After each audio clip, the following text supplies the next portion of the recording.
ina muka dosa. Shirin ina muka dosa shirin ne wanda ke duba abubuwan da ke faruwa daga ƴaƴanmu manya da kuma tsofaffi, wacce ni Firdausa Musa Abubakar zan gabatar da shirin tare da abokin aiki na.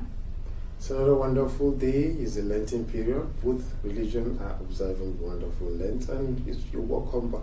I'm sure you're all hungry now and trying to eat something. For just on your televisions and just listen to us more. My name is Amos Paul, and welcome to the program. To kafin mu tsunduma cikin shirin bari mu dan jin kunta da tace lokacin da idan mun da shirin namu zai dora daga cikin muna dawa ba da jimawa ba.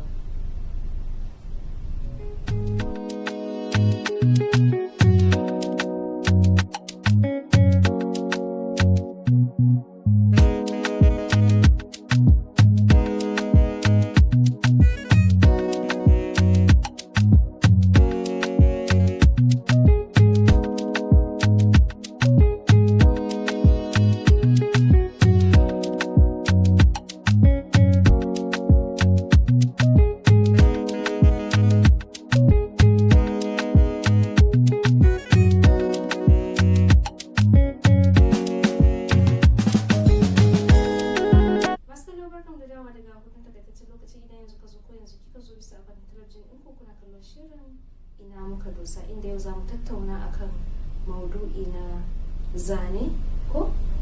Yes, Max. Tattoos and this whole, what do you guys call it? Piercing of the body. That's excess piercing of the body. To yanzu ne zan ce irin da rami da huji kawai. To mun san cewa yawanci matasa yanzu suna ɗaukan cewa irin zane da ake yi ya riga ya zama to kwalliya ne ga maza da kuma mata, wato tattoo kenan. Wasu suna iya zana fuskar mutum, wasu su zana fulawa, wasu dai ba irin kalan zane da ba a yi koma na dabba da sauransu. Sannan kuma huje-huje ya riga ya zama to kusan ruwan dare ga duniya ne. Bayan an samar da hujin kunne aka koma ana hujin hanci, to yanzu hancin din ma fa kala-kala ake hujin shi, haka kunnen din ma kala-kala, wanda kuma kusan za a ce hujin da ake yana zamowa kusan a sassa daban-daban na jikin bil'adama. Sannan kuma bayan haka akwai zane wanda ya zama to tribal marks ne ko? Zane irin kawai na al'ada. To amma kuma abin da ya fi janyo hankalinmu shine mun fi mai da hankali akan yanzu huje-huje da ake yi a sassan jiki daban-daban da kuma irin tatuwar da ake zazzanawa shi ma a bangare daban-daban na jikin bil'adam. Me amfanin shi? Yana da wani irin side effects ne ko kuma bayi da shi? Das yana da side effects kawai za a ce. You know, basically if you go back history, even religious wise, the women adorn themselves with should I call them now, jewelries to look beautiful, and they wear all sorts of things. And you try some countries like India, you see that the way they put on those jewelries, you actually say, oh, what? These jewelries, why are you hanging it now? You see a woman with one hanging from her ear to her neck, everywhere, to her nose, everywhere, punctured and everything. It's all over them. Well, this is a form of adornment to appease the husband, so that she can look beautiful and presentable for the husband. But you know, the one that really bothers us much is when you have it in excess signs. You understand? Some odd places where people decide to pierce their skin, like on the eye, the nose curve. You can see someone will pierce the nose 10 times, on the tongue, on the lips, on the ears. Man, you pierce it. I don't know. Let me ask you a question. A simple question. How many piercings should a woman have on her ears? Should it be based on the number of wives her husband has? That's what I'm asking. How many is a woman supposed to have? Well, it depends on yadda kike so. Saboda na san yawanci zaka samu iyaye za a yi huji daya, wasu kuma suna yi ma ƴaƴansu huji biyu, wasu suna yi ma ƴaƴansu huji uku ma. Amma ni yawanci zaka ji ina cewa ku musu huji daya, sun tashi a zamanin su ana wannan huje-huje su a yi shi bisa ga zamanin su. Idan zamanin su ba huda kunne kuma fa. Okay, it's the adornment. It's still part of the adornment of the body that you pierce your ears, because basically we know culturally, historically, we know the piercing of the nose and the ear. But now it has gone to a level that we cannot say the way people pierce every part of their body. The only place I've not seen people pierce is their fingers. Well, every part of the body that at times it might be dangerous and it might not be dangerous. Now that's for the piercing. And then you hear that, no, what they use some sanitary stuff. And then, have you forgotten these things that you're piercing your body and you're putting there? Because you're going to put a metal there. And by the time you put that metal, how safe is it in those particular parts of the body? Because if you look at it, the nose and the ears have cartilage. And basically disease cannot flow in those areas. So that is why it is somehow approved, because disease cannot pass through there. Most of the times if you see a woman having ear infection, it has something that is serious that affected her, and then they will say, okay, stop wearing these earrings. You understand? Stop, suspend it or anything. Or at times you women love wearing gold and diamond and whatever, you put them on your ears and then you see it will pull the ear down. And then you see a big hole, a big gap that my finger can pass through. Ka san wancan shi kuma na al'ada ne ai. Ko ba ka ba? Na al'ada akwai al'adu wanda idan an huda kunne. I've seen it too. I've seen a woman that her ear it meet the second one said jam, and then it tore, the place tore. They had to stitch it together, and then because she has plenty of gold, she has to go and do another one again. For what sake? Anyway, so I'm not talking of the ear, but the ear too, you should not make it too heavy, because to beautify. I'm a man. There are some things. Look, I love simple lifestyle. I'm not crazy about crazy things, but I know of people that are crazy about it. That it's so beautiful. They will adorn you, make all these things. Now, if you look at it, even the ordinary lily at times, that I used to wash off. At times when I see it, when they do it in nature, I say, where are we going to?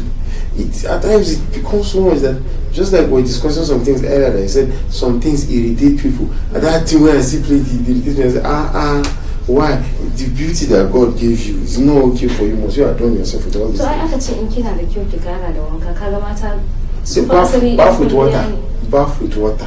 In an ce a kara da wanka, ai da ba rashin wanka. I adore a woman as beautiful and natural as she is when she comes out. Even if she doesn't even rub powder on the face, I say this one is beautiful, and that's all. Even if the pimples are there, you understand. You don't have to do. We're not talking of making up. We're talking of tattoos and piercing. So coming back to the tattoos that I was just describing, like the lady, if you look at it, just that unfortunately the tattoos are permanent. What happens is that now there's even a group that they are professionals that they come together and go for competitions on how to do tattoos. If you see where they do tattoos for people of odd places or wrong places, just like where you pierce people in wrong places, and forgetting that all what they are doing has so many other negative effects. Okay, let me ask you a question now. Maybe because of the way you love your husband, then you come and tattoo him on your shoulder. Yes, that is him. You put it on your shoulder. Then after 6 months or 10 years, the guy says, I don't do with you again. But it away. And then the love turns to hate. Then you look at that tattoo. What are you going to do with it? Okay, you see. That's the problem. You go back and then you start piercing that place, trying to cover up that tattoo. Every day people try to go back and eliminate that tattoo, and it causes a lot of harm to their body. At times when the people that are doing the tattoo are not properly trained, or they don't have good needles that are well treated, it leaves them so many marks. But do you know, even some people react to even ordinary lily. There's some lily that some people react to it. They have to rush to the hospital and take dressing. So now, let's do the analysis. What is the essence, you women, of all this adorning? And the men that do tattoo all over their body, everywhere in their body. When I see something, I say, amma ba kafin mu zo kan maganar tattoo, bari mu tsaya tukuna akan maganar irin house da ake. Okay, the rules. Okay. Ka san wannan huji din ba mata kadai suke yi ba, maza na su ma. Of course. Sannan kuma bisa ga yadda nake gani, zaka samu mutum ne wanda zai huda kunne. Za a jera daga farkon kunnen nan haka za a bi shi har saman shi, har da wannan dan abin da ya fito mai dan tsinin nan shi ma zaka samu an huda shi. It's not beautiful. So wannan ba tambayan ka ake yi ba ai.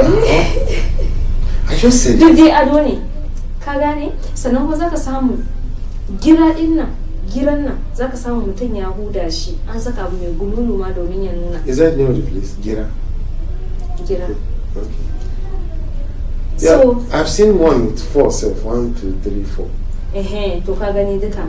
Sannan kuma bayan haka zaka samu mutum ya huda harshe, ya huda daga sama har kasan shi.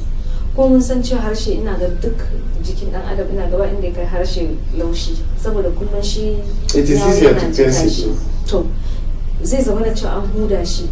Sannan kuma bayan an huda harshe zaka samu an huda leɓɓan baki. Sannan kuma bayan haka akwai masu huda cibiyansu. Shi ma su saka wannan karfe. So bayan haka kuma irin har ma ƙasa haka da ma sama da wanda ba sai na bude baki ma na furta ba. So ka san musamman ma na harshe din nan. Let's assume ka huda mutum ya huda ko gira haka. Mun san akwai wani kashi da ake ce da shi kaman karas. Cartilage. To shine yake kunnen mu da kuma hanci. Amma babu shi ai a gira kuma babu shi a cikin mutum. So sai ya zama da cewa irin in an huda iska yana shigan shi za ka samu ya dan bushe. Amma yanzu idan ka dawo kan harshen nan fa kullun jika shi ake yi. Ka gaya mun yadda wannan ramin zai iya ya warke da wuri. I've seen someone with 3 on the tongue. To yana wahala sosai. By the side of the sosai. mouth here, the guy was looking nice. Well, za ka samu cewa idan ya ki warke wannan akwai wani abun da yake bin jikin wannan karfe a koda yaushe. It used to heal. Ba kowa ba. Akwai wanda jikinsu yana warkar da ciwo da wuri. Akwai wanda kuma jikinsu bai warkar da shi. Basically, one thing you have to understand is that these parts of the body, apart from the areas where they are cartilage, are prone to infection. Because of the way you are, infection can come and affect you, and that means there's something that is going to keep on affecting you. At times you hear doctors complaining of some things that these things cannot be treated because you have been infected. Maybe in the process of doing tattoo, or maybe you touched something and it passed through your body, or you ate something and it passed through those parts, like the mouth, and then next thing you hear that the mouth is swelling or the tongue is swelling, and they have to do one thing or the other. Or you spoke of the navel. The navel is a very sensitive thing. Let me tell you about people like us.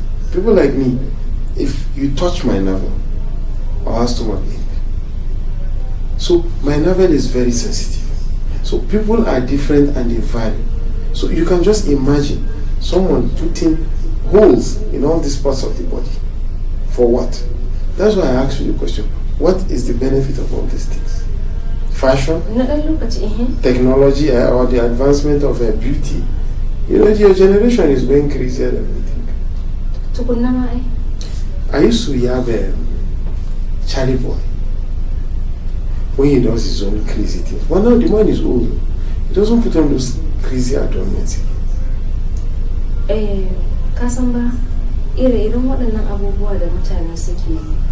Wani ma za ka samu idan ya tashi yin hoji, za a yi shi yadda kuma ba zai iya in an huda ya je fita ta wani wuri ba fa just za a huda shi ne kawai sai a soka a babu in an tashi sai a zo wai ana wanke shi. You know,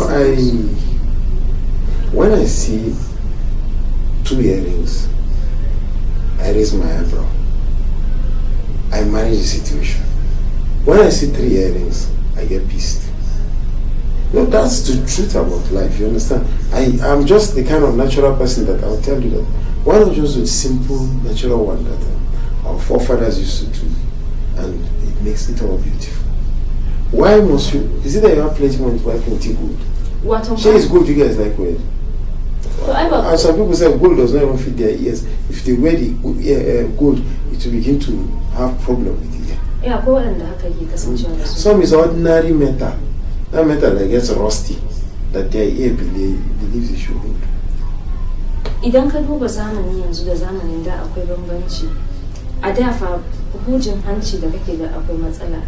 Idan kin huda hanci akwai yadda ake kallon ki. I wanted to come to that area. And you wanted to come to it. So okay, what changed now? Even those days when you puncture 2 ears, there's a way to look at you. So okay, what brought about all the changes that were bringing up all these things? Wato kasan mutanen da ba su yi tauri ba suna nan labe-labe ne, so na yanzu kuma sai suka zo suka kasance da tauri. zaka samu yarinya ne a gidan mahaifinta, zaka samu mahaifin nan kuma irin mutum ne mai mutunci a gurin al'umma, amma zaka samu ƴaƴan shi gaba ɗaya sun huda hanci, sun huda kunne, wani ma hujin hancin zaka samu an yi huji biyu, a huda gefen nan sake a huda gefen nan. Okay, idan muka zo bangaren addini, ka san dai ba za a ce haramun bane mace ta huda kunne ta huda hanci, ba haram bane. To amma kuma idan abun din kuma ya zo yawa kuma ya yake. And that's why I'm telling you that when you do it too much, like, okay, we're even talking about religious wise. Who said you cannot even pierce all the parts of your body? Nobody cares about it. But how does it make you look? It's your looks that matter. The way you appear for people, there's a way you appear for some people that they get irritated. There are some parts of this world that people protest naked. Wait now, does religion approve of such thing? So that is what I'm trying to make you understand. Is you cover yourself up. There are times some dressing self is next to the naked, but people still adore them. Well, I'm an advocate of gender-based violence and rape victims and everything. But at times when I see a lady, I'll say, please now, can you just cover some of these things just so that you cannot entice somebody? Though the law does not say that you cannot dress anyhow. Yes, the law allows you to dress, but there is no religion that says indecent dressing is proper. So, sorry, I'm going into another area. I'm just giving an example. So, there's no religion that says indecent piercing of the body is proper. But, well, the only thing is that you cannot stop people from doing it. It's what they feel like doing, because I've read in the scriptures where people, there was an issue, they say, okay, go and bring all your golds and jewelries and everything. That's to show you that time immemorial, it has been there. It is the way women beautify themselves, and then men look at them and get carried away and say, oh, it is beautiful. Must there be a hole on her body before she looks beautiful for you? An artificial hole? Kasamba, yanzu ka duba kaga.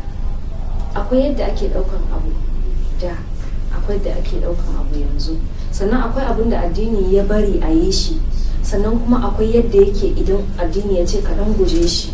Yanzu misali, da mata suna iya sa sarka a kafa, wannan ado ne, sarka a kwankwason su, wannan ado ne, sarkan ma kafa duka biyu.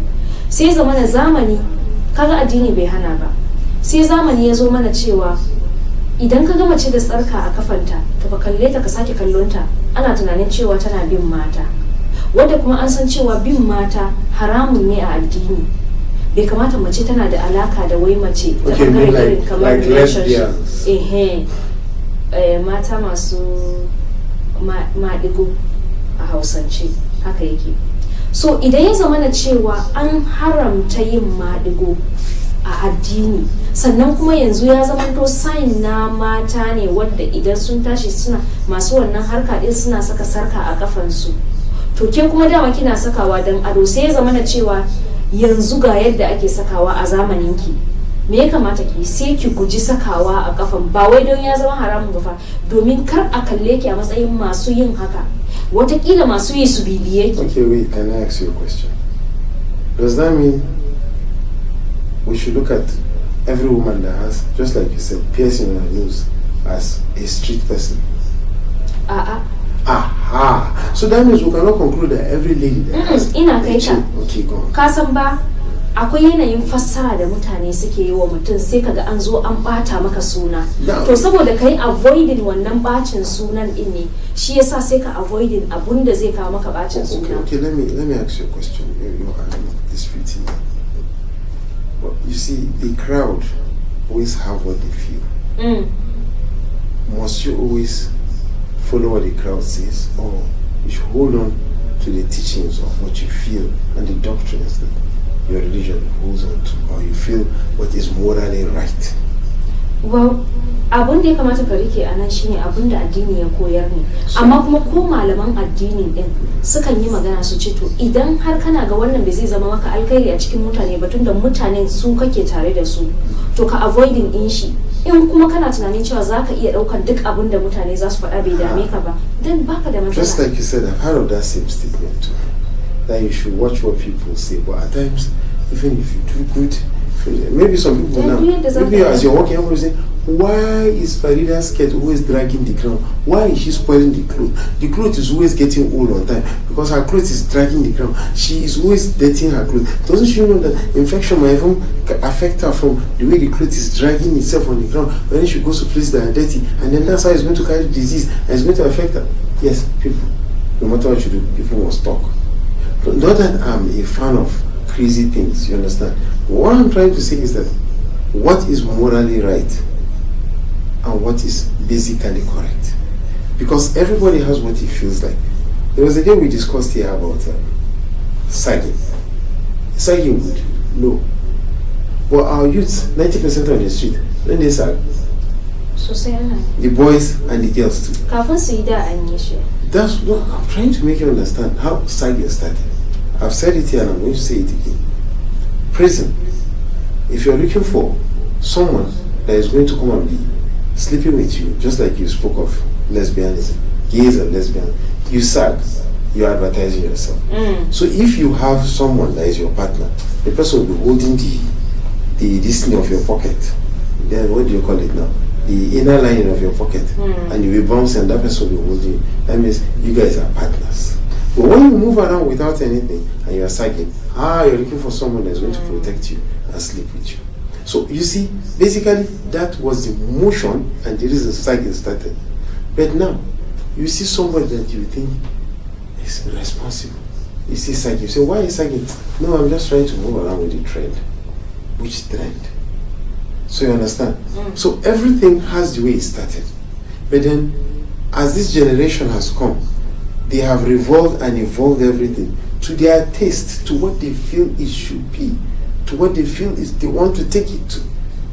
And that's how it is, and it's moving gradually. If you look at it, even the covering that was given religiously, that those days, if you look at the covering those days and the covering now, have you realized it's different? The covering of those days was more religiously covered than now. So, but now we had a lot of fashion. So kamar yadda na yi magana ɗazu na bada misali akan sakan kafa ko in aka dawo maganar irin hujin hanci, da in an gama ce da hujin hanci ko kuma hujin kunne fiye da ɗaya ana mata kallon cewa ta riga ta zamanto yar iska mai bin maza, irin kai dai mai bin maza haka, ko kuma kin zama magajiya mai hada wance da wane. So sai zama na cewa yanzu kuma sai zama ruwan dare gama duniya, yarinya karama zaka gani da hujin hanci, sai zama ne yanzu kuma tun da dai kowa da kowa na yi ba a cika kallon masu wannan huje-hujen a matsayin 'yan iska ba. To amma yanzu asalin waɗanda suka zamanto sun zama ɓata gari a cikin mutane suna ƙoƙari su ga cewa sun raba kansu da waɗanda za a kalle su maybe she is decent ko kuma she is not da sauransu, dan sai aka samu ƙarin wasu abubuwa. Yanzu kuma idan ka duba zaka samu a huje-hujen da aka ƙara din waɗanda suke da huji kaɗan a matsayinsu na wadda ba sa yin abubuwa daban-daban na ɓacin suna haka, so su ma suna karawa, ka gane? So yanzu ya zama na cewa idan da ana kallon kiyar iska don kin huda hanci, yanzu in kin huda ba wani abu ne don ya riga ya zama ruwan dare gama duniya.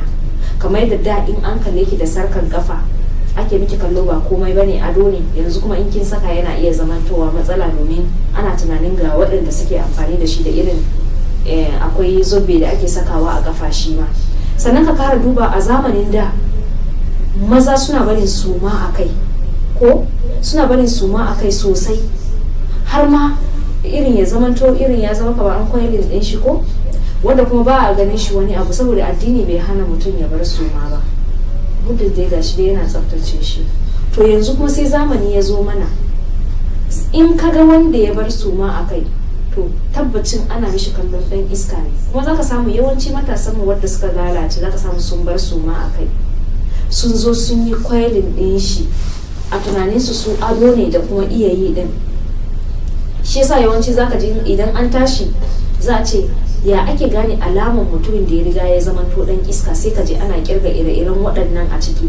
Sai zamana yanzu haka nan idan har za ka yi a matsayinka na decent mutum za a ce maka ka yi kokari ka separating kanka yadda idan an tashi ba za a identify ɗinka a matsayin kai ɗin nan gashi nan ba. So what separates you? If that's what the world thinks. Because basically, I know every religion says something. Be decent, be modest, appear decent, and get good covering for yourself and look neat. Is that not what it's been said? Be clean, be decent, and cover yourself. So basically, all these things that fashion has brought and technology has brought in, it has brought so many differences in what we do. You know, basically, if you go to the books I read, they will tell you about even male dressing and female dressing. Is it properly observed now? No. There are so many breakages in it. So just like we're saying, you understand, our timing, okay, like again, you made me to remember. One day we'll talk about it. Rings. You see someone with 20 rings in his hand and you'll be doing like one voodoo merchant. Moving on printing rings. It's just like saying, what does religion say about it? But there's nothing to ask. Because it is someone trying to put ornaments or traditional beliefs into their hands to cover for so many things. But the truth about it is that how do they look on your hands when they are pretty? Just imagine. So, mun yi magana akan bangaren huje-hujen ɗin kenan ba? I'm about to, tomorrow I'm going for my nose function. Thank you. Would you congratulate me? That's it. Oh, thank you. And my eye too. Lallai kam za ka zama abun kallo da kyau. Of course.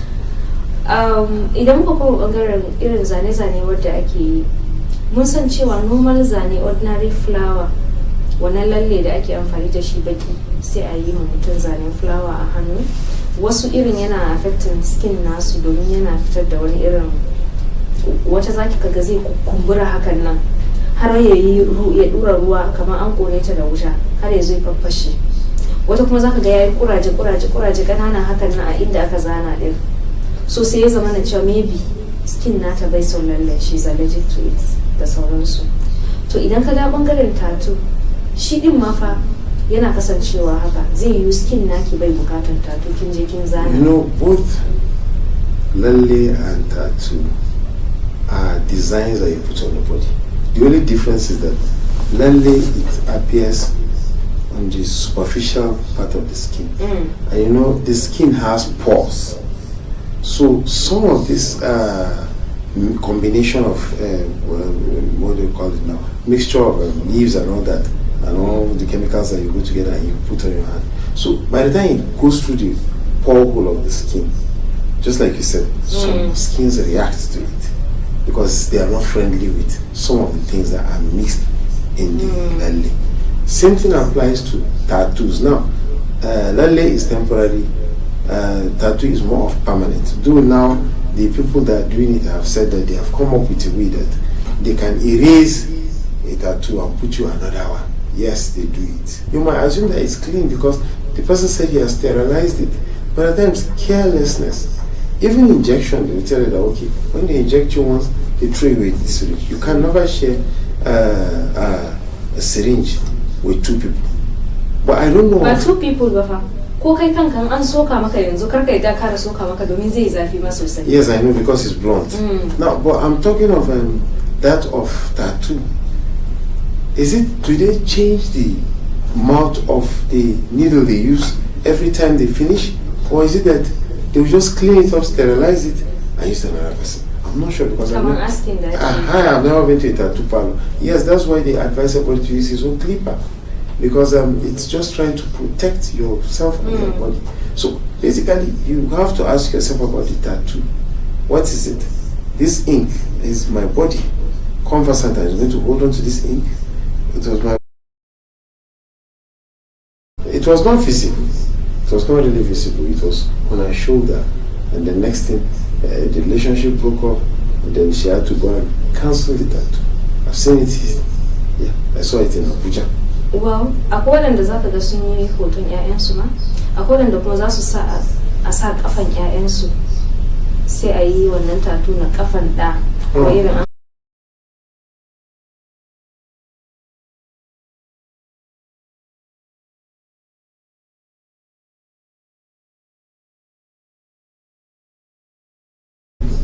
The earring, it affects some people. We have spoken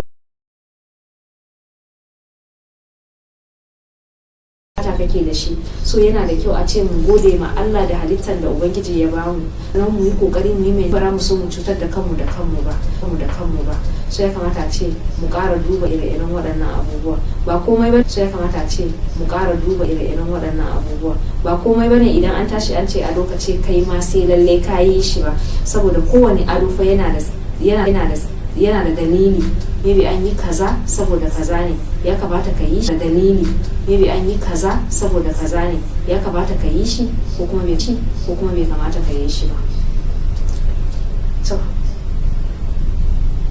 no, I was trying to wake you up, the real world has so many.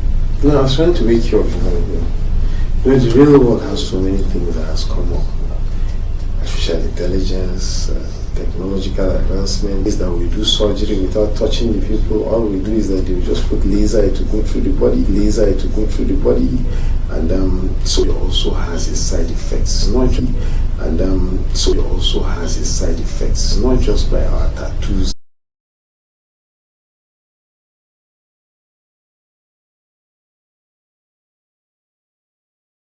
Satuttuka 6 wadda kuma za a bi kusan unguwanni domin a rage mutane tafiya wasu wurare da nisa saboda kudin mashin da dai sauransu.